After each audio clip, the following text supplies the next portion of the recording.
2 weeks before the 7th Intergalactic Peace Summit, Ambassador Zorax stood at the glass viewport of the Concordat Coordination Headquarters, watching the distant stars flicker through the reinforced panels. His chitinous exoskeleton reflected the blue ambient light as all three of his eyes scanned the holographic delegation list he'd just received. "They've done it again," he muttered, mandibles clicking in irritation as his upper appendage scrolled through Earth's official delegation roster. Ambassador Tia Jackson, cultural specialists, xenobiologists, even culinary experts, but not a single military representative. This marked the 7th consecutive summit, where Earth had declined to bring military personnel, a tradition that had begun to feel less like an oversight and more like deliberate protocol violation. Every other member species of the Concordat Peace Alliance followed the unwritten rule: bring your diplomats to talk and your military to demonstrate mutual respect and transparency.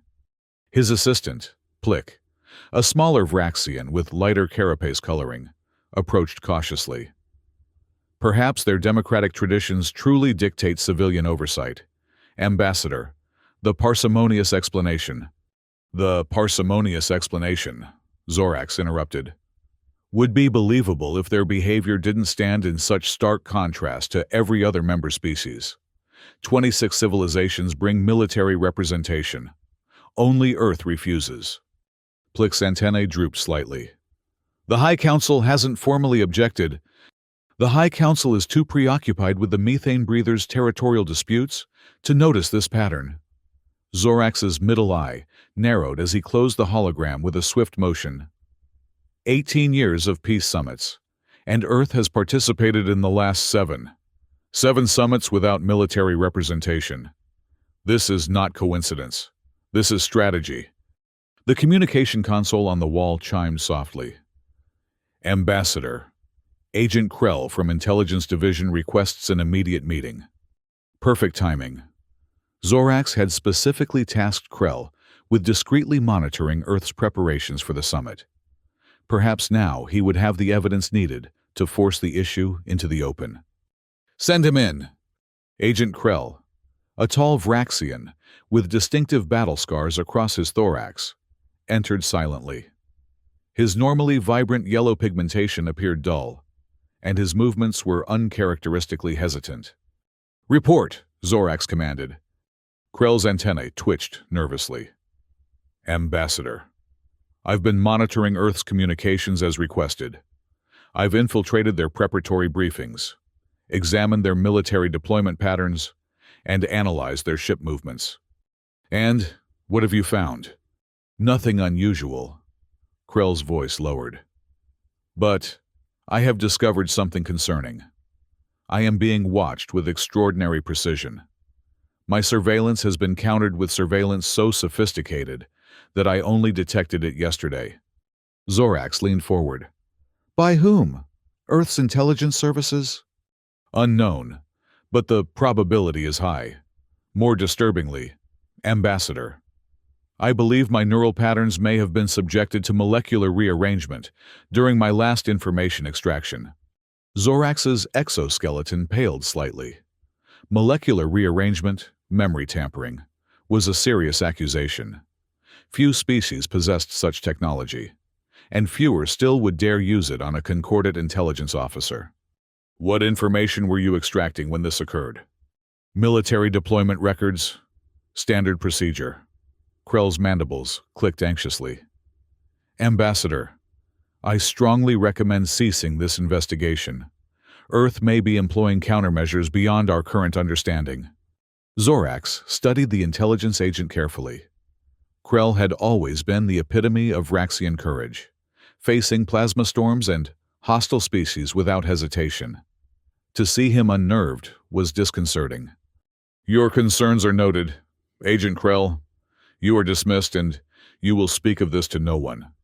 After Krell departed, Zorax remained motionless, processing the implications. If Earth was monitoring Concordat intelligence and potentially manipulating memories, this was no longer a matter of diplomatic protocol.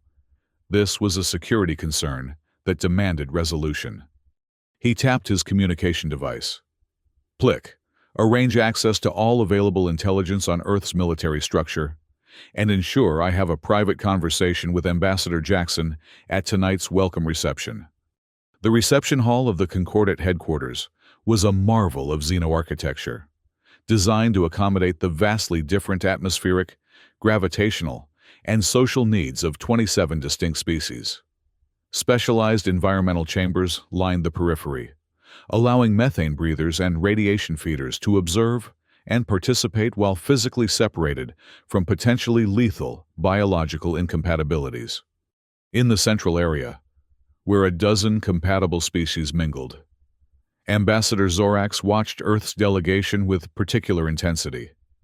Ambassador Tia Jackson stood conversing with the luminescent Lumerian delegation, her dark formal attire contrasting with their bioluminescent ceremonial robes.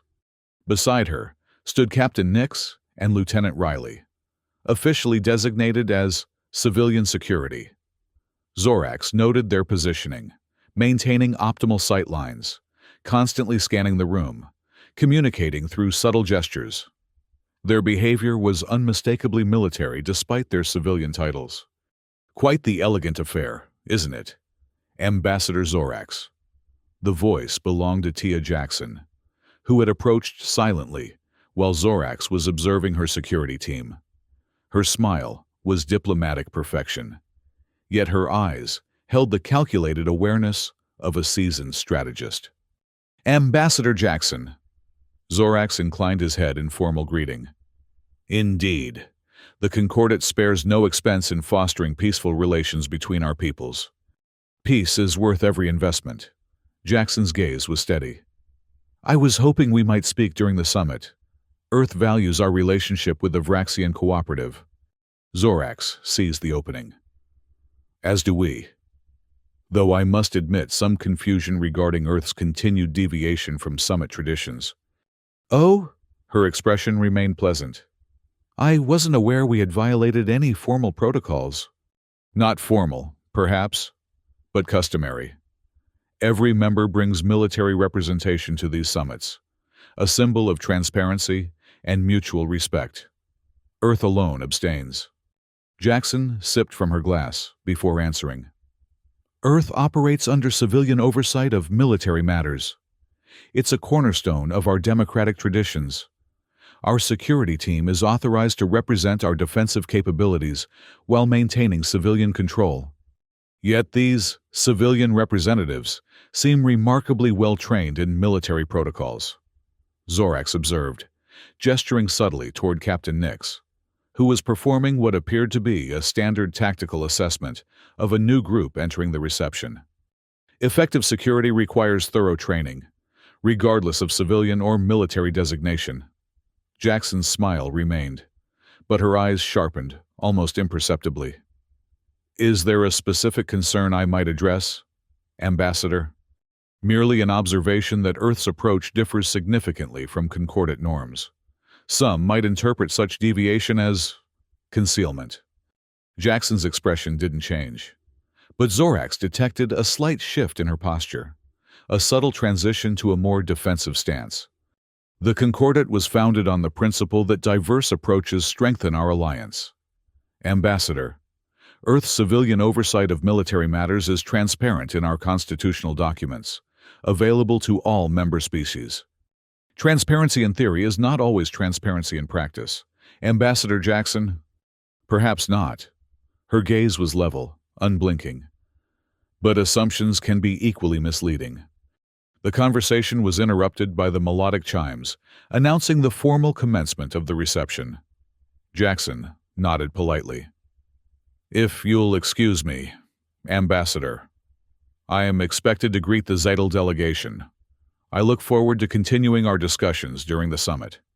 As she departed, Captain Nix moved seamlessly to maintain proximity to her, whispering something that caused Jackson to glance briefly back at Zorax before nodding. Zorax watched them disappear into the crowd, his suspicions deepening. Earth's representatives were too polished, too controlled. There was purpose behind their deviation from tradition, and he was determined to uncover it. That night, Zorax drafted a formal inquiry to be presented during the plenary session. Under concordant rules, any ambassador could raise concerns before the assembled delegations, forcing a public response. It was an aggressive diplomatic maneuver, rarely employed, but Earth's behavior warranted extraordinary measures. As he finalized the document, his communication console activated, displaying a message from an encrypted source. Protocol Sigma 9 enacted. Earth delegation instructed to disclose no military information beyond public summary. Continued investigation will result in diplomatic incident. The message vanished before Zorax could trace its origin, leaving him staring at a blank screen. This was no longer mere diplomatic irregularity. This was confirmation that Earth was hiding something significant, something they were prepared to defend aggressively. His resolve hardened. Tomorrow, before the assembled representatives of 27 civilizations, Earth would be forced to explain themselves. The truth would emerge, regardless of how carefully they had concealed it. The grand chamber of the Concordat headquarters filled slowly as delegations arrived for the plenary session. Designed as a massive amphitheater, it featured specialized seating accommodations for each member species, from methane chambers for gaseous entities to gravity-adjusted platforms for high-density beings. At the chamber's center stood the speaker's podium, currently occupied by High Speaker Shimmerong of the Lumerian delegation, whose bioluminescent patterns shifted through formal announcement colors as they called the 7th Intergalactic Peace Summit to order. Ambassador Zorax waited as procedural matters were addressed, his attention fixed on Earth's delegation. Ambassador Jackson sat with perfect composure, reviewing documents on her datapad while occasionally conferring with her advisors. Nothing in her demeanor suggested awareness of his intended challenge, though he suspected she was fully prepared. We now open the floor to matters of concern before proceeding to scheduled negotiations, announced High Speaker Shimmerong, their light patterns shifting to the questioning frequency. Does any delegation wish to address the assembly? Zorax rose. The Vraxian delegation wishes to address a matter of procedural concern. The speaker's luminescence acknowledged him. Ambassador Zorax has the floor. All eyes in the chamber turned toward him as he moved to the central speaking area. 3 of his eyes scanned the gathered representatives before settling on Earth's delegation. Honored representatives of the Concordat, I raise a matter concerning the consistent deviation from established summit tradition by the Earth delegation. His voice carried through the chamber's perfect acoustics. Since joining our alliance 7 summits ago, Earth has persistently declined to include military representation in their delegations, a practice observed by every other member species. Murmurs rippled through the assembly as delegates exchanged glances and consulted advisors. Zorax continued, emboldened by the reaction. This pattern raises questions about transparency and mutual trust, the very foundations of our peace alliance. I formally request that Ambassador Jackson explain Earth's reasoning for this deviation and address concerns about potential concealment of military capabilities. The chamber fell silent as attention shifted to Earth's delegation. Ambassador Jackson rose with unhurried grace, her expression revealing nothing as she approached the speaking area. Thank you, High Speaker Shimmerong. Her voice was clear and measured. And thank you, Ambassador Zorax, for bringing your concern before the Assembly, rather than allowing it to fester in private speculation. She turned to address the gathered delegates. Earth acknowledges that our delegation structure differs from others represented here. This is neither oversight nor concealment, but a reflection of our governmental structure. Jackson activated a holographic display showing Earth's constitutional framework. Under Section 7, Paragraph 3 of the Concordat Charter, each delegation is entitled to structure itself according to its own governmental traditions and cultural norms. Earth operates under civilian oversight of military matters, a system that has maintained peace on our planet for generations. She paused, allowing the assembly to process her words before continuing. Our security team is composed of civilian specialists trained in protection protocols. They serve the same function as military representatives, while maintaining our constitutional requirement for civilian leadership. Zorax prepared to counter, but Jackson wasn't finished. Her next words caught him completely off guard. However, Ambassador Zorax raises an interesting question that perhaps merits broader consideration. Her gaze swept the chamber. Why is it that military representation is considered standard for peace negotiations? What does it say about our collective approach to diplomacy that we consider armed forces necessary participants in discussions of peace? The chamber erupted in murmurs as Jackson continued. Perhaps the question should not be why Earth declines to bring military representatives, but why every other delegation feels compelled to include them. Zorax felt the diplomatic ground shifting beneath him. Jackson had not only defended Earth's position, but had reframed the entire question, positioning Earth's approach as potentially more aligned with peace than the conventional practice. Before he could formulate a response, High Speaker Shimmerong intervened. This matter raises interesting philosophical questions about our diplomatic traditions. However, as Ambassador Jackson has correctly cited the Charter's provisions for delegation autonomy, there appears to be no procedural violation to address. The speaker's bioluminescence shifted to closing patterns. Unless there is formal objection to Earth's adherence to Charter guidelines, we shall consider this matter addressed and proceed to scheduled negotiations. Zorax hesitated. To press further would appear as harassment rather than legitimate concern. Reluctantly, he acknowledged defeat in this public forum. The Vraxian delegation accepts the clarification and withdraws the inquiry. As he returned to his seat, he caught Jackson's gaze. Her expression remained diplomatic, but her eyes conveyed a clear message. She had anticipated his challenge and prepared accordingly. This was not over, merely moved from the public arena to more private channels. The plenary session continued with trade negotiations and security cooperation discussions. But Zorax's attention remained fixed on the implications of what had transpired. Jackson had outmaneuvered him diplomatically, but her very skill in doing so only deepened his suspicions. Earth was hiding something significant, and he was more determined than ever to discover what it was. The session concluded late in the evening, with delegates dispersing to private chambers for rest cycles or species-specific meditation periods. As Zorax prepared to return to the Vraxian quarters, Lieutenant Riley approached him. "Ambassador Zorax," Riley said with formal precision, "Ambassador Jackson requests the honor of your presence for a private discussion. If agreeable, I will escort you to our secured meeting room." Zorax studied the lieutenant carefully. This was unexpected, Jackson taking the initiative rather than waiting for his next move. It suggested confidence rather than concern, which intrigued him. "I would be pleased to accept the ambassador's invitation." Riley nodded and led him through a series of corridors to a small conference room equipped with a privacy field generator, technology that ensured no information, electronic or biological, could exit the room without authorization.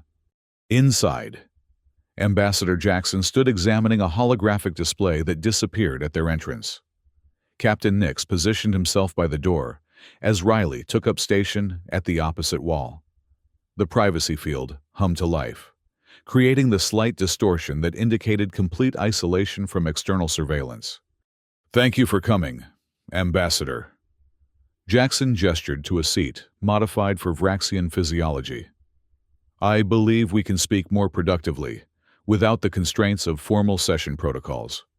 Zorax settled into the chair. "I appreciate directness. Ambassador Jackson, your performance in the plenary session was diplomatically impressive, but addressed none of my underlying concerns. Which is precisely why I've invited you here." Jackson took her own seat. "We're now in a privacy field. Ambassador, nothing said here can be recorded or transmitted. This allows for a level of honesty rarely possible in diplomatic settings. An admirable commitment to transparency, Zorax observed, though it comes after significant efforts to avoid exactly that. Jackson smiled slightly. Not avoiding transparency, Ambassador, being selective about with whom we share certain truths. The real reason Earth doesn't bring military representatives to these summits is not what you think. I'm listening. Jackson nodded to Captain Nix, who activated a holographic display showing neurological scan patterns.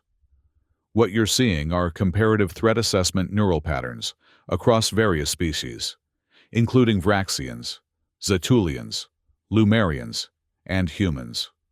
Zorax studied the complex patterns, noting the distinctive variations between species.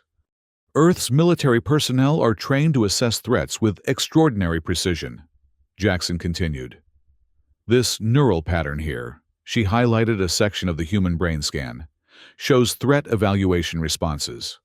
Note the intensity and pattern complexity compared to other apex predator species.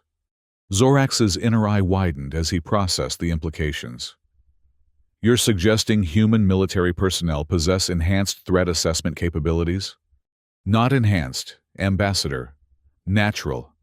Humans evolved as persistence predators with highly developed pattern recognition abilities. Our military training refines these natural capabilities to levels that other species find disturbing. She gestured to another display showing comparative readings.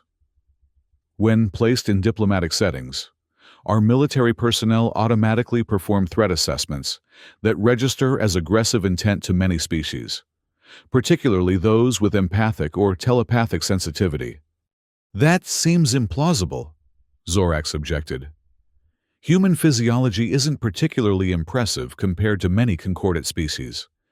Our physical capabilities aren't the issue, Ambassador. Jackson's expression was serious. It's our neurological wiring. Human military personnel are trained to identify vulnerabilities, calculate attack vectors, and formulate neutralization strategies automatically and continuously. Captain Nix stepped forward. Ambassador, I served 20 years in Earth Special Forces before transitioning to civilian security. In my military capacity, I was trained to enter any room and immediately identify 14 ways to kill everyone present, using only available objects.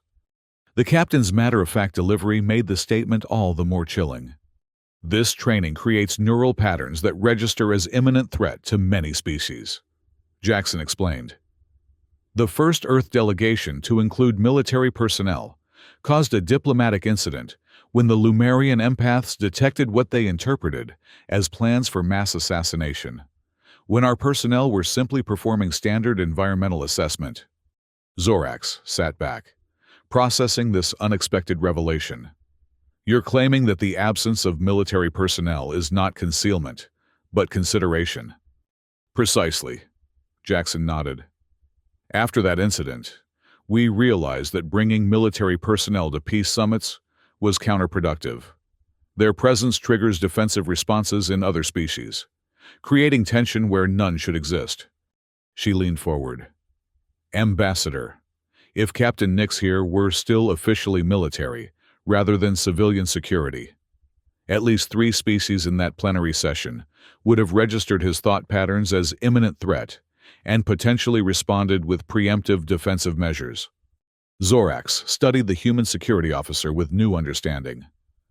Your military personnel are that deeply conditioned. It's not just conditioning, Jackson said. It's partially evolutionary. Humans are apex predators with high cognitive function. We don't have physical advantages like your exoskeleton or the Zetulians' regenerative capabilities. So we developed extraordinary threat assessment and strategic thinking. She paused, allowing him to absorb this information. Our military personnel are trained to weaponize these natural capabilities to degrees that most species find incomprehensible and often terrifying when detected. The implications were staggering. Earth wasn't concealing military weakness, but containing a capability that could disrupt the entire summit. Their approach wasn't evasion, but a sophisticated form of diplomatic consideration. "Why reveal this to me now?" Zorax asked finally. "Because your public challenge forced the issue," Jackson replied.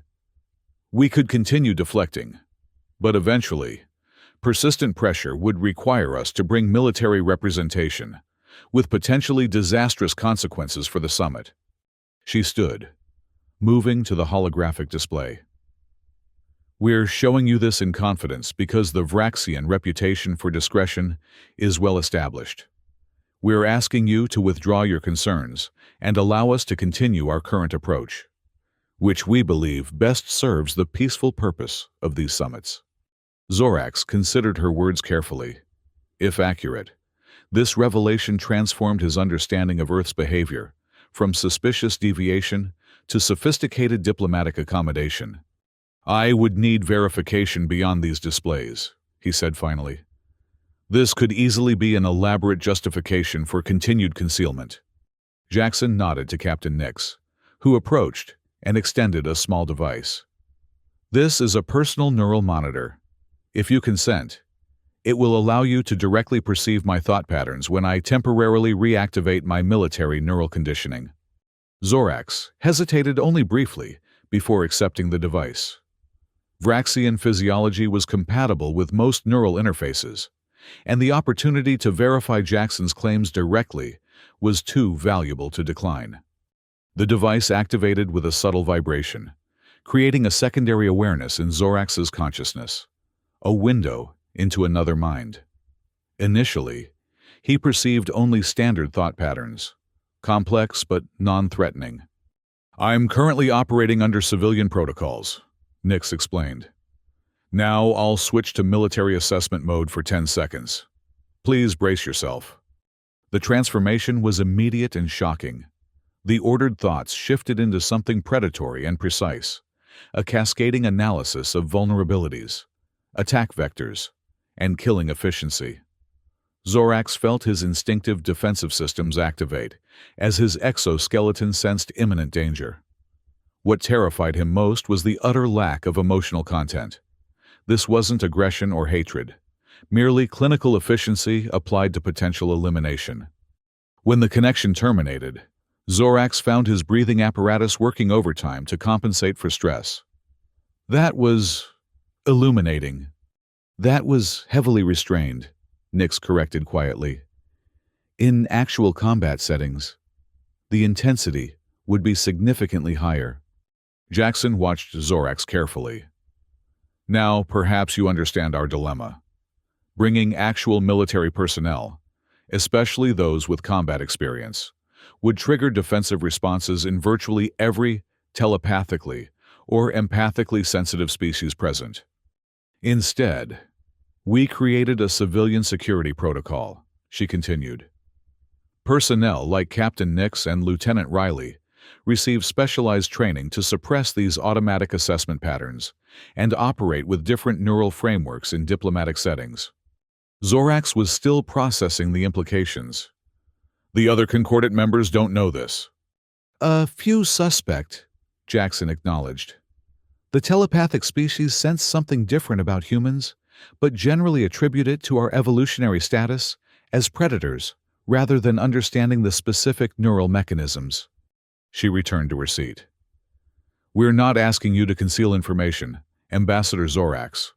We're asking you to understand that our approach isn't evasion, but accommodation, and to respect that our methods, while different, serve the greater purpose of maintaining peace." Zorax considered the situation from this new perspective.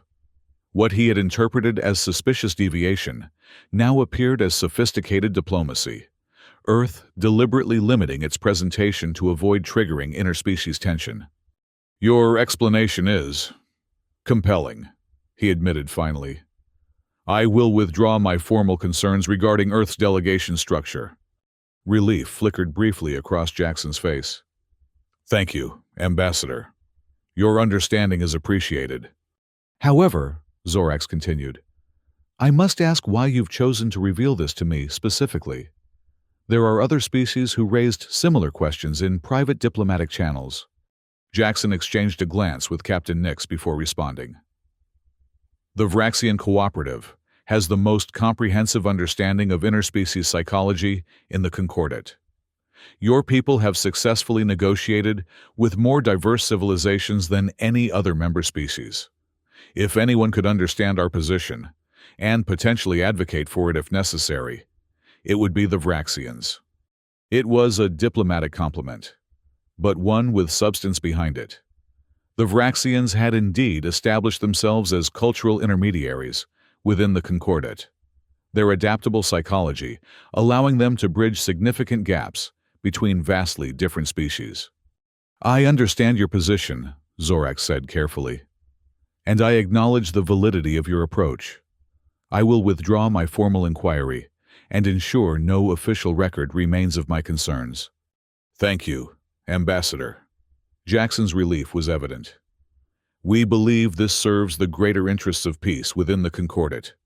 As the privacy field deactivated and Zorax prepared to depart, a final question occurred to him. "Ambassador Jackson, one thing still puzzles me.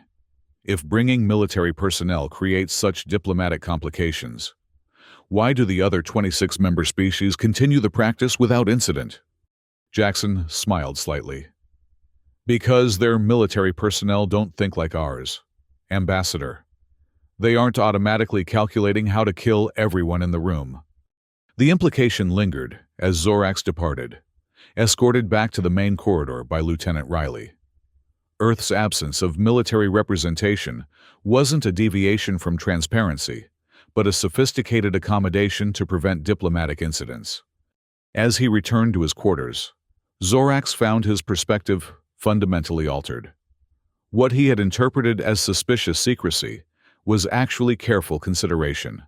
A species with potentially threatening capabilities, deliberately limiting their presentation to maintain harmony. He deactivated his earlier drafted complaint and initiated a secure deletion protocol for all related files. Some diplomatic questions were better left unasked, particularly when the answers served peace better than transparency. The following morning, as the plenary session resumed, Zorax observed Earth's delegation with new understanding. Ambassador Jackson's calm competence, the vigilant but restrained presence of her security team. These were not signs of concealment, but of careful balance, maintaining Earth's interests while respecting the psychological comfort of other species. When the Zetulian ambassador made a pointed comment about delegation structures, Zorax found himself subtly redirecting the conversation toward trade agreements. Jackson caught his eye briefly across the chamber, a flicker of acknowledgement passing between them. Over the next 8 days, the 7th Intergalactic Peace Summit progressed through its agenda with remarkable efficiency. New trade agreements were established, a coordinated space monitoring network was approved, and cultural exchange programs were expanded. Delegates unanimously praised the productive atmosphere and collaborative spirit. Zorax found himself observing the subtle architecture of peace with new appreciation. How the physical structure of the summit facilities, the scheduling of interactions, and the protocols for discussion were all carefully designed to minimize conflict between vastly different biological and cultural systems. Peace wasn't natural or inevitable. It was the product of countless accommodations, adjustments, and occasionally necessary secrets. On the final day, as Earth's delegation prepared to depart, Zorax encountered Ambassador Jackson in the spaceport waiting area. They stood together, watching the Earth transport being prepared for departure. "Your Captain Nix is impressively proficient," Zorax observed. "For civilian security, his tactical awareness rivals our military elite." Jackson smiled slightly. "God knows, Ambassador, Earth may not bring military personnel openly, but we're well protected nonetheless." "I've learned not to underestimate Earth," Zorax replied. "Sometimes the greatest strength lies in knowing when to conceal it." They watched in companionable silence as the Earth delegation boarded their transport. As Jackson prepared to follow, she turned to Zorax one final time. "Until the 8th summit, Ambassador."